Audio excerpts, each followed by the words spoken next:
சுரண்டலுக்கும் ஊழலுக்கும் மற்றொரு பெயர்தான் திமுக என பிரதமர் நரேந்திர மோடி குற்றம் சாட்டியுள்ளார். மேட்டுப்பாளையத்தில் நடந்த பரப்புரை கூட்டத்தில் கோவை மக்களவைத் தொகுதி பாஜக வேட்பாளர் அண்ணாமலை, நீலகிரி தொகுதி வேட்பாளர் எல் முருகன் ஆகியோருக்கு ஆதரவாக பிரதமர் மோடி வாக்கு சேகரித்தார். அப்போது பேசிய அவர், ஆட்சியில் இருக்க திமுக பொய்களை சொல்லி வருவதாக விமர்சித்தார். திமுகவை வீட்டுக்கு அனுப்ப பாஜகவால் மட்டுமே முடியும் என கூறிய அவர், தமிழக மக்களும் அதற்கு தயாராகிவிட்டதாக குறிப்பிட்டார். மக்கள் நலத் திட்டங்களை தனது கட்சிக்காரர்களுக்கு மட்டுமே திமுக வழங்குவதாக மோடி சாடினார்.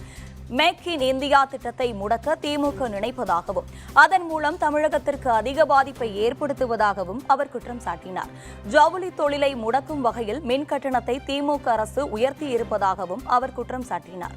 திமுக அதிகார ஆணவத்தில் உள்ளதாகவும் பிரதமர் சாடினார். ராமர் கோவில் கட்டுமானத்தை எதிர்த்து சனாதனத்தை ஒழிக்கப் போவதாக திமுகவினர் மிரட்டுவதாகவும் சுட்டிக்காட்டினார். 2G ஊழல் மூலம் நாட்டையே திமுக அவமானப்படுத்தியதாகவும் குறிப்பிட்டார். ஆட்சியில் இருப்பது மட்டுமே திமுக மற்றும் காங்கிரசின் ஒரே குறிக்கோள் என்றும் விமர்சித்தார். பட்டியல் இனத்தவர் மற்றும் பழங்குடிகள் அதிகாரத்துக்கு வருவதை திமுக காங்கிரஸ் விரும்புவதில்லை என கூறிய அவர், தங்கள் வாரிசுகள் அதிகாரத்துக்கு வர வேண்டும் என்பதையே அவர்கள் நினைப்பதாக குற்றம் சாட்டினார். தமிழகத்தில் மனித ஆற்றலும் திறமையும் கொட்டி கிடப்பதாக பெருமிதம் தெரிவித்த அவர், அதை திமுக வீணடித்து வருவதாக சாடினார். எந்த கட்சி ஆட்சியாக இருந்தாலும் ஒவ்வொரு மாநிலமும் வளர வேண்டும் என்பதே பாஜக அரசின் நோக்கம் என சுட்டிக்காட்டினார். திமுக காங்கிரஸ் செய்த பாவங்களுக்கு தேர்தலில் மக்கள் சரியான பாடம் புகட்ட வேண்டும் என அறிவுறுத்தினார்.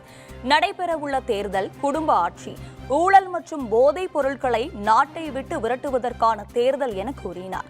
அண்ணாமலை, எல் முருகன் ஆகியோர் வெற்றியின் மூலம் தமிழகத்தின் புதிய பாதை திறக்கும் என நம்பிக்கை அளித்த பிரதமர் மோடி, பாஜக வேட்பாளர்களின் வெற்றி தமிழக வெற்றி பாதைக்கான அச்சாரம் எனவும் உறுதியளித்தார். तमिलनाडु में इतना पोटेंशियल है, इतना टैलेंट है, लेकिन जब से डीएम की सरकार आई है, தமிழ்நாட்டில் நான் பார்க்கிறேன், இங்க ஏராளமான திறமையும் மனித ஆற்றலும் மிகுந்து இருக்கிறது. இந்த திமுக அரசு இப்படி மிகுந்து இருக்கிற மக்கள் சக்தியையும் ஆற்றலையும் வீணடித்துக் கொண்டிருக்கிறது.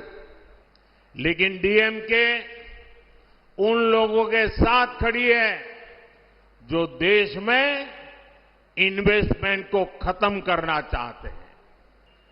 இன்னைக்கு நம்ம நாடு மேக் இன் இந்தியா அப்படிங்கிற இலக்கை நோக்கி வேகமாக முன்னேறி கொண்டிருக்கிறது.